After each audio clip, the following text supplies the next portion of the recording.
Despite being predictable, magic and supernatural phenomena are essential to the stories in this genre. I've brought you a gift. What is it? It's a crystal. Welcome to WatchMojo.com, and today we're counting down our picks for the top 10 fantasy movie cliches.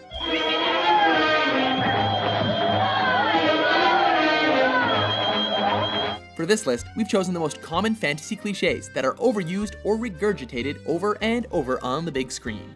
So, you won't take warning, eh? All the worse for you, then. Number 10, haunted forests. I don't like this forest. It's dark and creepy. Nothing is scarier than wandering into a creepy forest. It's not that bad.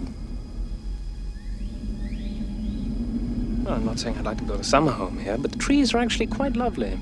For that reason, it must be included in a fantasy adventure, and the heroes must cross it in order to continue their perilous journey. I've been to that forest. I'm not going back. You will be rewarded. Usually housing menacing creatures or unknown dangers, the haunted woods are used as an obstacle to overcome. In many instances, the spooky forest is also home to the main villain. Take your army to the haunted forest and bring me that girl and her dog. Do what you like with the others, but I want her alive and unharmed. Whatever the case, be prepared to flee from or fight some dangerous monsters in there. Number 9, Old English accents. You can fight from everywhere, even from the tail. I want to try it. What's the obsession with the English accent when it comes to fantasy movies? Merrymaking in the hole brings the devil, Grendel. Apparently, all people from mythical lands and fantastical settings require this accent. I am so happy to meet you, Willow of Good. How do you know my name? Whether pleasing to thine ears or shudder-inducing, depending on who speaketh, the accent has just somehow become synonymous with fantasy movies. I want my brother back, please, if it's all the same. What's said is said. But I didn't mean it. No matter what the conflict may be, there's one thing that both good guys and bad guys can agree on. Ye old English accents are the way to go. Sweet, I can defeat them. There's only 150 of them. Yes, he'll beat it easily. We haven't a chance.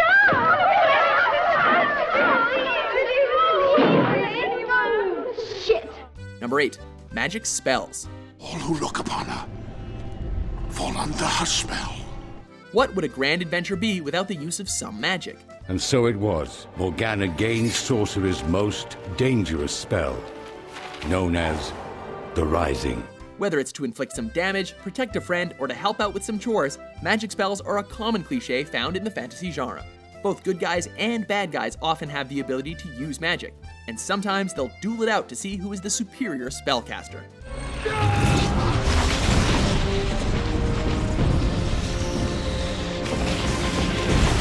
Magic is a staple in fantasy movies, offering awe-inspiring visuals and grandiose power that makes our imaginations run rampant. I love magic.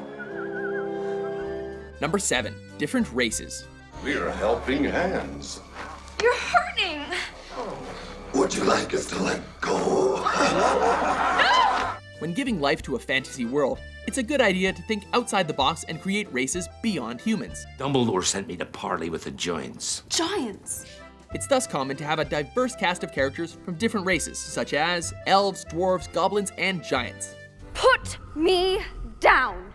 It's a cliche because it works. People love to see how these different types of humanoid or even non-humanoid beings interact with us humans. Dance, magic, dance.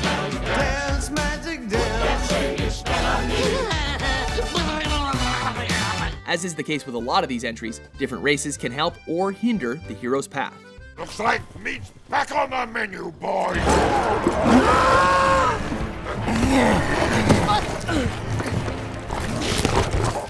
Number 6, magical items. Give it a wave.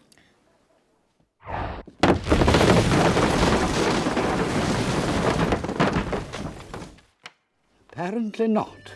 Spells are always good, but having items with magical properties is almost a necessity when creating a fantasy film. They can aid in battle, cure some ailment, or even help with travel. Mind your head.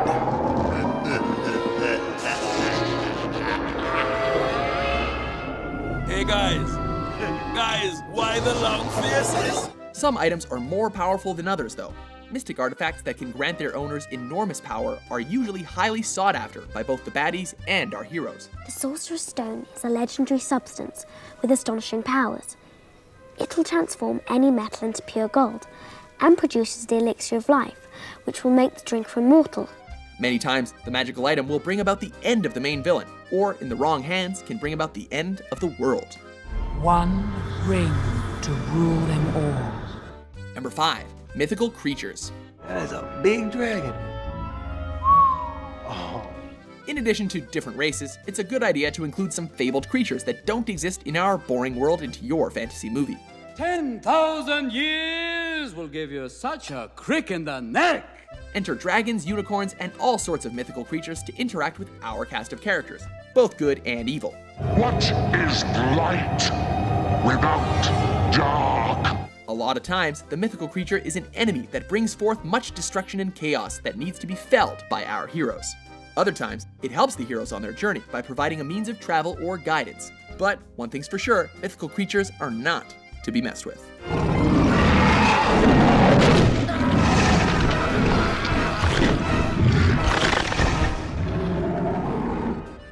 Number 4, the Wise Old Wizard. A wizard is never late, Frodo Baggins. Nor is he early. He arrives precisely when he means to.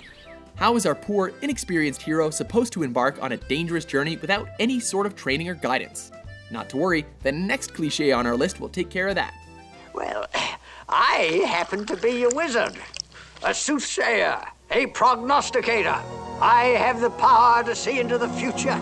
The wise old wizard, most likely bearded and generally in robes, usually possessing a magic staff and wizard's hat, will teach any amateur the art of magic or sword fighting, and will also provide invaluable life lessons and a sense of security. Ever put it on, for the agents of the Dark Lord will be drawn to its power. He may sometimes be tough, but it's only because he's a father figure who cares. He's far better off growing up away from all of that. Until he is ready. Number 3, the Dark Lord.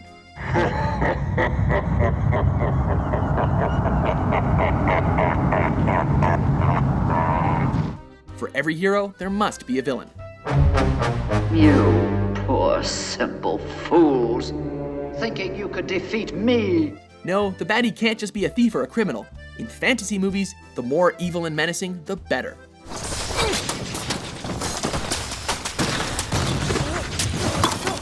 The Dark Lord adds the necessary conflict and danger to the story, providing the hero with the perfect foil. They'll speak only of how you begged for death, and I, being a merciful lord, obliged. A godlike figure with immense power and a number of followers, the Dark Lord usually has his own domain, kingdom, or impenetrable fortress, with a goal of conquering the rest of the land and becoming ruler, normally by spreading fear, terror, and panic.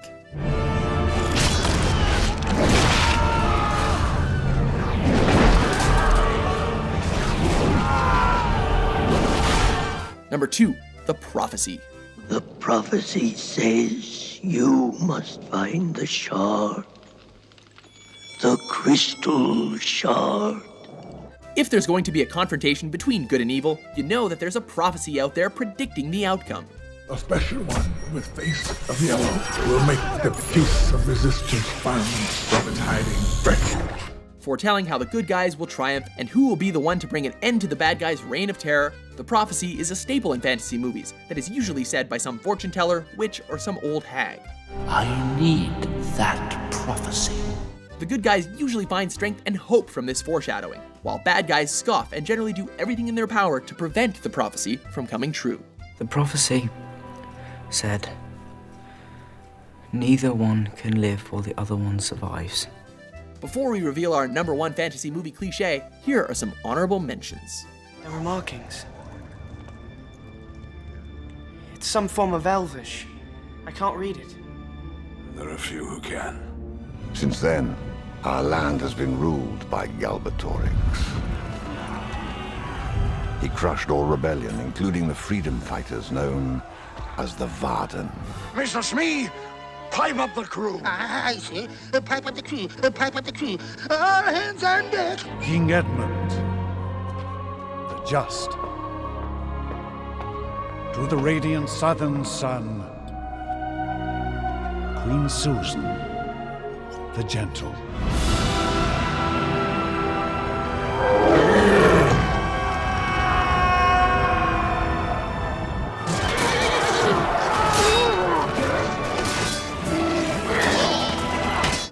Number 1, The Chosen One.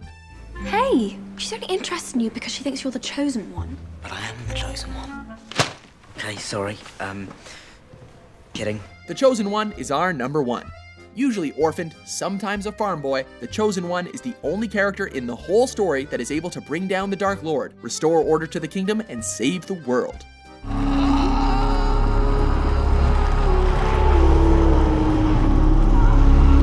The Chosen One isn't necessarily alone to deal with the task at hand. There's always help to be had, usually from the childhood best friend or the wise old wizard.